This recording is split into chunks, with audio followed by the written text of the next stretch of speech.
দেশনায়ক তারেক রহমান। দেশনায়ক তারেক রহমানের নেতৃত্বে নির্দেশনায় আমরা রাজপথে ছিলাম বিধায় আজকে 24শে যে জুলাই এবং আগস্টে যে সফল হয়েছে, এটার মাস্টার প্ল্যান দেশনায়ক তারেক রহমান। এটাই বাস্তবতা, এটাই বাস্তব। তাহলে তো রিপন ভাই, আপনারা তো ভাই গত 17 বছর যাবত দেখে আসছি আমরা, রোজার ঈদের পরে, কোরবান ঈদের পরে আপনাদের বহুত আন্দোলন আমরা দেখেছি। যেই ছাত্ররা গণঅভ্যুত্থান, আমি বুঝতে পারছি, যে ছাত্ররা গণঅভ্যুত্থান, জুলাই আগস্টের গণঅভ্যুত্থান করলো, এখন আপনারা ক্রেডিট নিতে আসছেন। আসলে আমি যদি স্পেসিফিক ভাবে বলতে চাই, তারেক রহমানের ভূমিকা, তারা নির্যাতিত নিপীড়িত দল। সাকিব ভাই, আপনি অবশ্যই বলবেন, আমি আপনাকে সুযোগ দিব। সাকিব ভাই, আপনাকে সুযোগ দিব, আমি একটু আমার কথাটা শেষ করি। তারেক রহমান, বিএনপি অবশ্যই নির্যাতিত দল, একটি নির্যাতিত দল, এটা অস্বীকার করার কোনো ওয়ে নাই।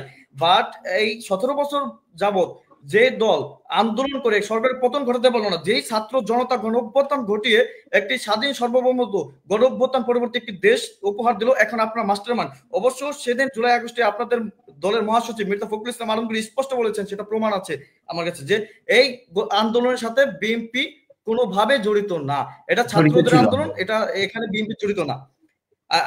তারেক রহমান, আমি এটা কিন্তু অস্বীকার করছি না, তারা নির্যাতিত দল। ভাই, আপনি অবশ্যই নির্যাতনের শিকার হয়েছেন, বিএনপি নির্যাতিত একটি দল।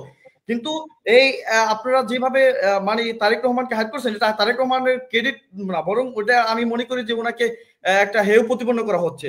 তারেক রহমানের এরকম কোনো বক্তব্য কিন্তু পাওয়া যাচ্ছে না ভাই।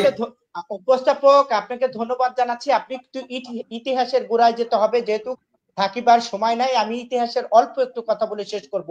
ইরানের আয়াতুল আমিন খামেনি দেশের বাহিরে থেকে 24 বছর পরে ইরানে বিপ্লব করেছিল তার নেতৃত্বে। অতএব দেশনায়ক তারেক রহমান 17-18 বছর প্রবাসে জীবন যাপন কাটিয়েও চোখ রাঙানো, শেখ হাসিনার চোখ রাঙানো, ভারতের চোখ রাঙানো, আন্তর্জাতিক চোখ রাঙানোকে উপেক্ষা করে বাংলাদেশের এই 24শে জুলাই বিপ্লব ঘটিয়েছে আমাদের মধ্য দিয়ে।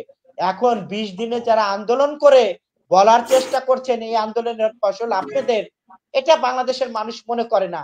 আরেকটি কথা বলে শেষ করতে চাই, আমরা ব্যক্তিগতভাবে এই সাকিব ভাই বা আমরা যারা আছি, আমরা শেখ হাসিনার চোখ রাঙানোর কাছে কখনো রিপন ভাই, মানলাম আপনারা আন্দোলন করছেন, বিএনপি আন্দোলন করছে ভাই, আমি মেনে নিলাম বিএনপি আন্দোলন করছে, কিন্তু আপনাদের মহাসচিব কি এতটাই সে ভয়ে ছিল যে আওয়ামী লীগ সরকার তাকে কি না কি করবে, সে তখন অস্বীকার করলো যে এই আন্দোলনের সাথে বিএনপি জড়িত না? এটা মহাসচিবের ব্যক্তিগত কথা, এবং আপনি জানেন যে তৎকালীন ডিজেপাই গোয়েন্দা সংস্থা নানান রকম ঘটনা আমাদের নেতা না, শুধু ছাত্র নেতা থেকে শুরু করে সকল নেতাদের দিয়ে নানান রকম বিভাজন সৃষ্টি করার চেষ্টা করেছিল, আমাদেরকে দিয়েও চেষ্টা করেছিল। এখানে রাজনীতিটাই বুঝতে হবে উপস্থাপক। আপনারা 16 বছর আন্দোলন করছেন, ঠিক আছে, আপনারা তো ভাই আপনাদের নেত্রীর বাসার সামনে যে বালু ট্রাক ছিল সেটাই আপনারা সরাতে পারেন নাই।